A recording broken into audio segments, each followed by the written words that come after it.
Yes, indeedy, folks. It's the Beer Drinker's Guide to the Great Wahoo!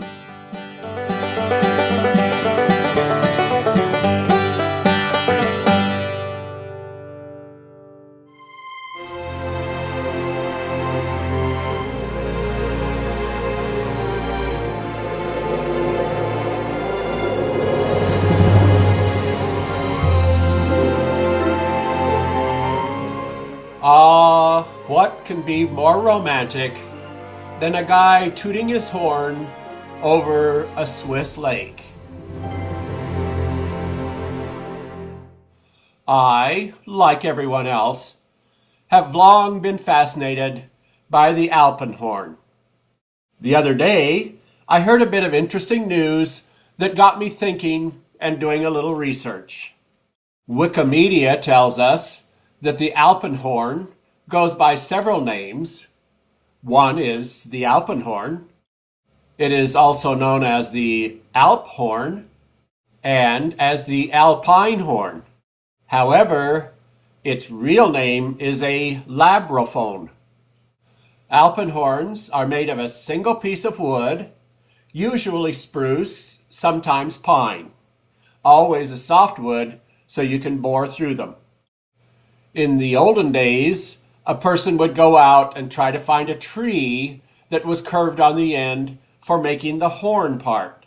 These days, the large end is mostly different pieces of wood that are fit together to form the horn. The mouthpiece is carved from a solid block of hard wood. The Alpenhorn, of course, is one solid piece of wood. It's an open pipe. Because of this, it plays the natural harmonic scale, which kind of overlaps but doesn't exactly correspond to our standard Western chromatic scale. The natural harmonic scale of an open pipe is what Leopold Kronecker was referring to when he observed, "God made the integers, all else is the work of man." Indeed, this natural scale has been called God's notes.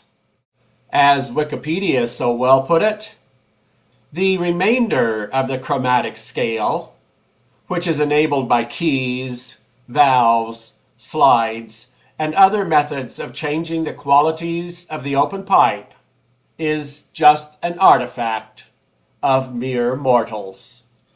We're not sure of the history of the Alpenhorn. Our first artifact is dated back to the 1400s current era. The earliest written reference to the Alpenhorn is in 1527. Classic music, polkas, everything has been played on the Alpenhorn. As you can see, it inspires many people to stand around and have fun, even in a more modern setting. It is speculated that in the mountain valleys of Switzerland, the Alpenhorn was used to communicate, especially if a town lacked church bells. But perhaps the oldest use of the Alpenhorn, and the thing that inspired me to do this research, was that the Alpenhorn was used for calling in the cattle that were spread throughout the mountains. What a great way to call cows.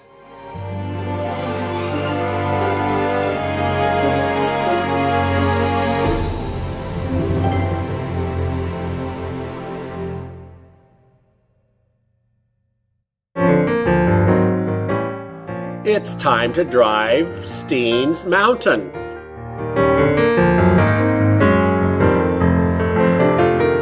Good old Oregon. It's known for the Willamette Valley and the coast. But out here on the eastern side of Oregon, there's a big hole that I always thought was just filled with desert. Lordy, was I ever wrong about that. There's some great country just waiting for a little 1 or 2 or 3 day drive right in our back door. A good excuse to go adventuring in this country is driving to the top of Steens Mountain.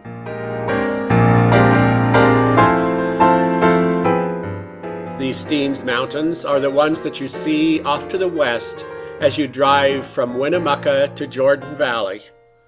Getting to the top of Steens Mountain itself can be rather difficult because of snow. For that reason, I decided to go in July of the year 2008.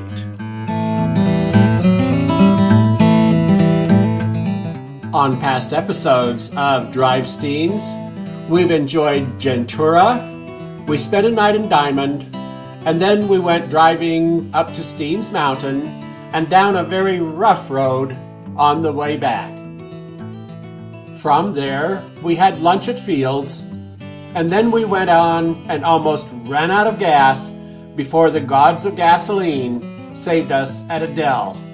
What a foolish thing to do, something I had told myself I would never do again once I was past my 20s, but being a guy, it seems that I have to make a fool of myself every once in a while. Thank goodness I didn't have to walk. From Adele, we went down and explored the lovely little town of Alturas, and then headed back to Cedarville. From Cedarville, we set out on a 60-mile jaunt across a little dirt road that cuts across the very northwest corner of Nevada. We got back to Highway 140 and the wonderful paved highway. We then headed toward Deneo Junction, and we got distracted at Dufarina Field Station, which is a part of the Sheldon National Wildlife Refuge. After passing through Deneo Junction, we headed up to Fields. We spent the night at Fields, and the next morning we discovered we had a semi-flat tire. Well, we got it filled up with air, didn't particularly feel like hanging around, and figured, we can stop and keep filling it up on the way home. So, we headed on out, drove past Alvord Desert, and then up the east side of the Steens Mountains.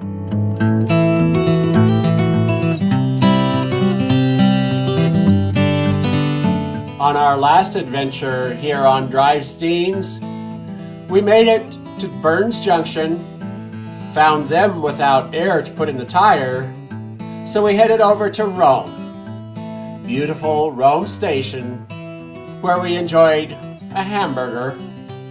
Still found no air, so we ran on over to Jordan Valley, found a thoroughly modern gas station, and Eureka, an air hose. The tire hadn't gotten that flat in the meantime, but it was a few pounds low, and I like to keep all of my tires at exactly the same pounds pressure.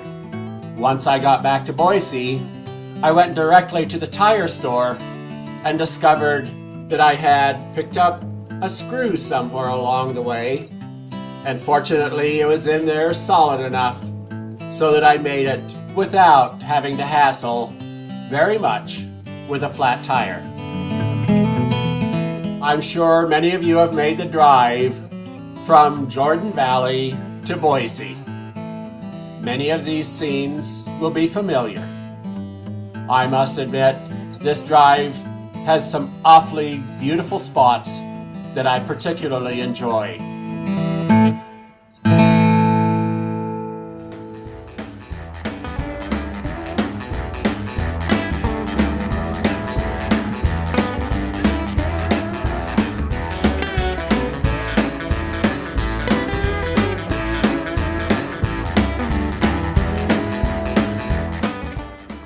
One thing that I always find amusing is the absolute line where Oregon and Idaho switch off maintenance of the road.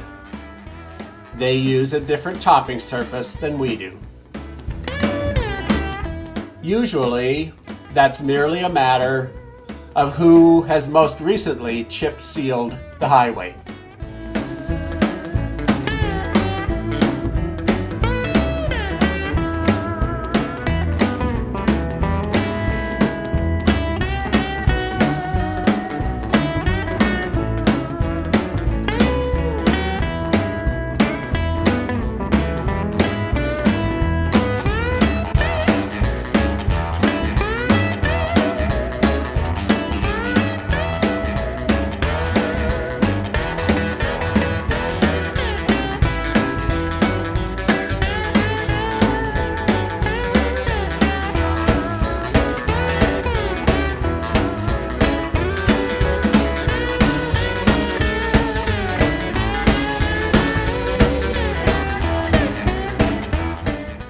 I've been watching this old homestead dilapidate back to the land all of my life.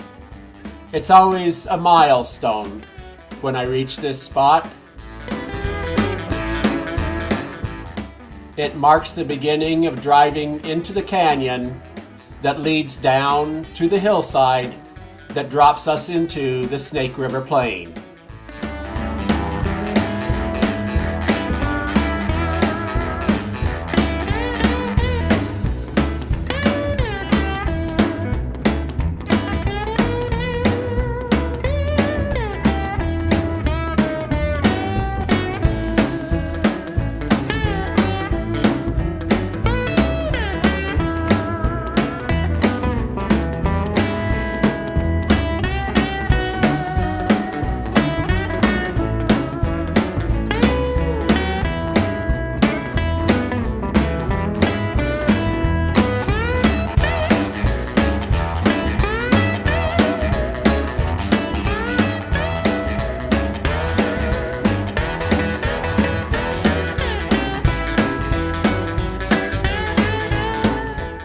Of course, this drive was much more fun on the old road before they made it such a wide, easy drive.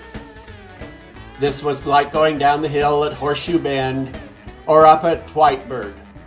It was windy, it was twisty, you were hanging on to the edge of the hill. It was fun. That is, it was fun as long as you weren't stuck behind a truck. And usually, the trucks were going slow enough, so that's exactly where you were stuck.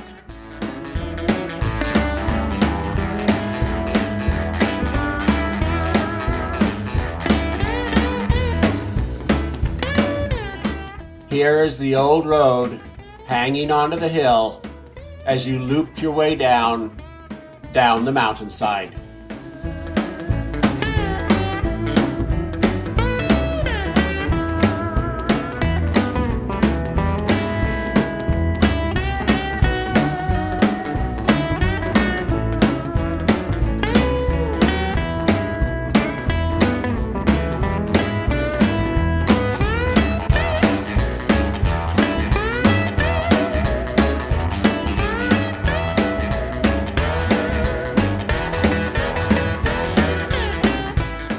If you're looking for some isolation, you could have found it right here under that old road. I don't know if this opportunity is still available. There's a number if you want to call.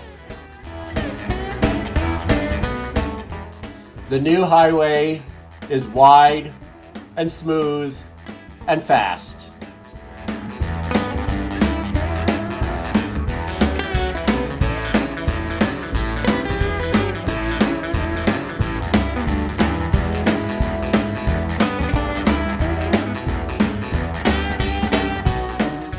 As we are wont to do these days, instead of going around the hill and hanging onto the side, we just cut right through.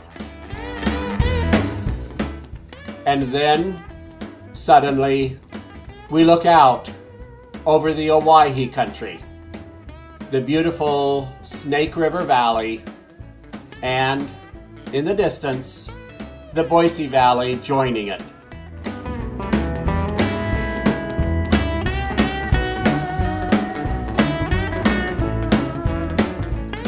If you are traveling at night up from Winnemucca, you drive for hours and hours and hours through darkness, lit only by the occasional town.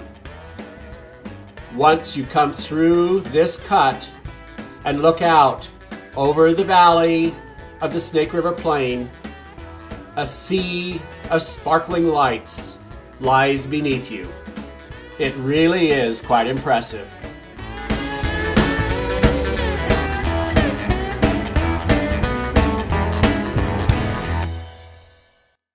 We take a look on down the road that we're going to be headed down,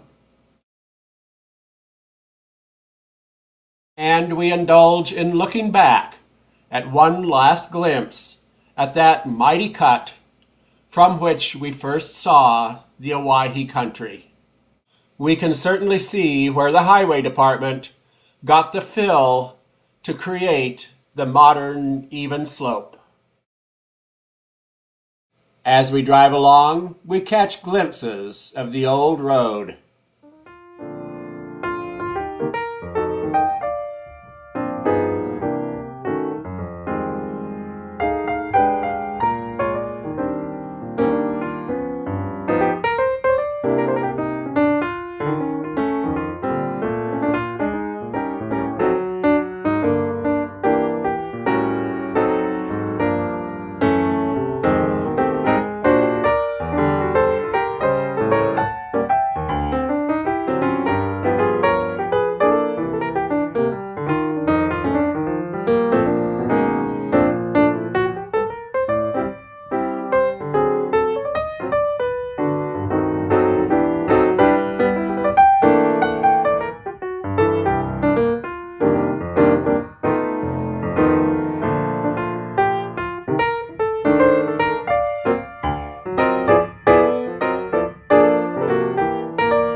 The steep grade begins to level out.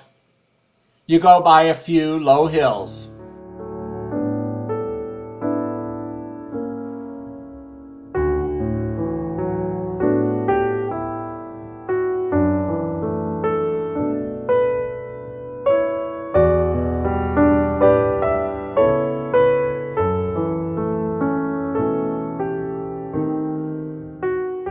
And you enter into this beautiful farm country.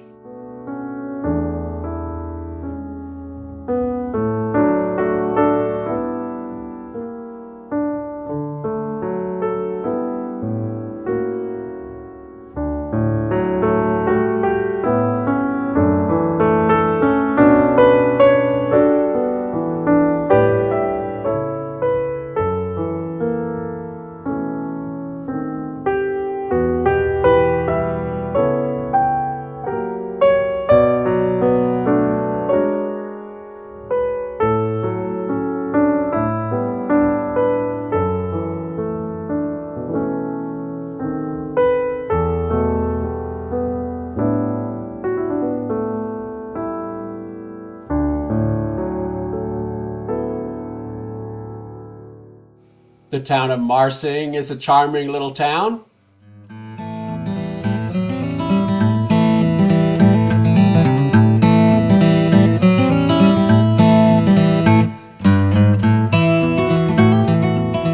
And just past Marsing, we cross the Snake River.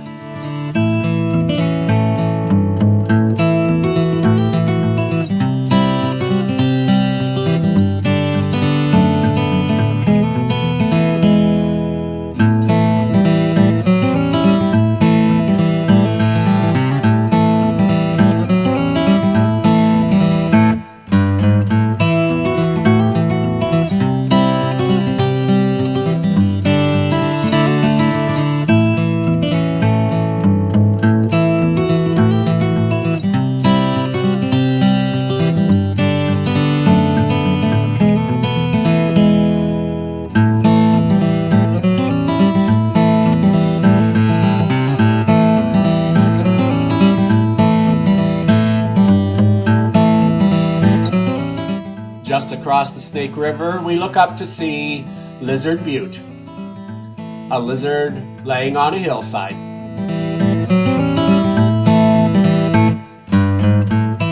We drive past the Sunny Slope area with its orchards of apples and its vines of grape. This is a lot of the Idaho wine country.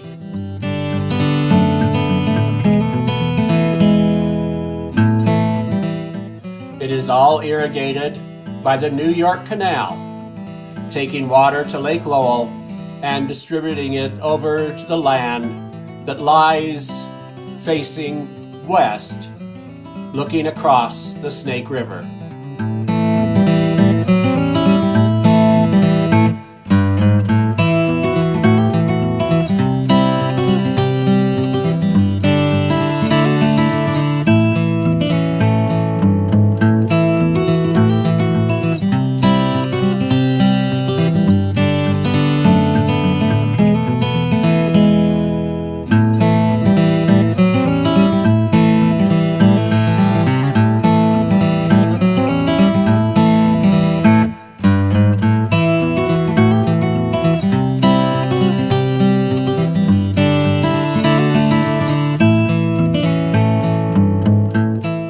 Finally, we turn to the east, heading toward Nampa, and in the distance, we see the beautiful Boise front peeking its head above the farmland.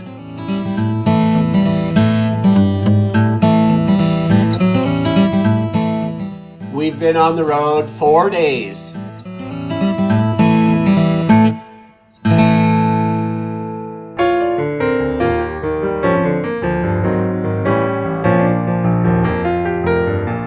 We've covered 950 miles.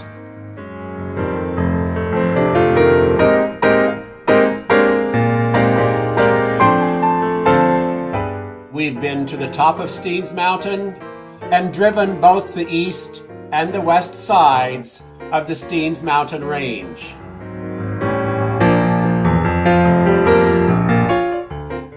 It has taken us 25 episodes of Drive Steens here on the Beer Drinker's Guide to the Great Wahoo to tell the story.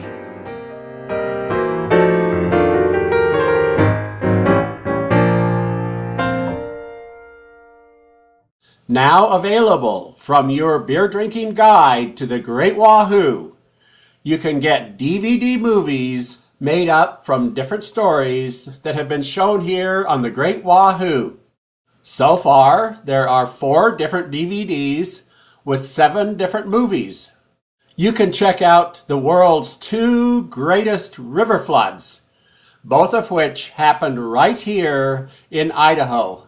If that seems like a tall order to fulfill, there is a short 11-minute movie that looks into the claims that these are the biggest floods that have ever happened in the geologic history of the Earth. Another DVD looks at driving around the Albions and through the City of Rocks, as well as having a movie on the Boise Kelton stage. This stage was pulled by galloping horses night and day for 40 hours. It was quick, but can you imagine being behind galloping horses with all of the dust and being thrown around on a rough ride for 40 hours? Egad. Of Pooh You and the Great Wahoo is a 1.5-hour movie that gives an extensive look at how we turn sewage into river water. In 24 hours, what you flushed becomes swimmable and fishable. And there is a DVD with 2 40-minute movies about Boise High, about building the old campus and heating it, and the renovation that they did in the 1990s. Your beer drinking guide also has 2 books out. One, 104 pages on building, heating, and remodeling Boise High, as well as a 13-page booklet on Boise geothermal development. These books are rich in historic and contemporary photographs. Also available on DVD are copies of your own favorite shows, or if there was some story that was serialized on several different Great Wahoos, I can take those different segments of the story and put them on a DVD for you. For more information on these movies, these books, or these services, check out my website, www.greatwahoo.com, and feel free to send me an email at beerdrinker@greatwahoo.com. One day, Sammy was walking along the street, and he ran into his good friend, George. George was furious. Sammy had never seen George so mad. "What the heck's got you all upset there, George?" Sammy asked. And George replied, "Well, I went and I caught my wife with another man." "Caught your wife with another man?" said Sammy. "Well, I hope you just decked him right in the face." George said, No, I wanted to, but I didn't. I didn't deck him right in the face." Sammy asked him, "Well, why not? Why wouldn't you deck him in the face? He's out with your wife." George replied, "I'm waiting." To which Sammy said, "Waiting? What are you waiting for? You get out there and deck that guy in the nose. He deserves it." And George calmly replied, "Well, I'm waiting until I catch her with a smaller guy."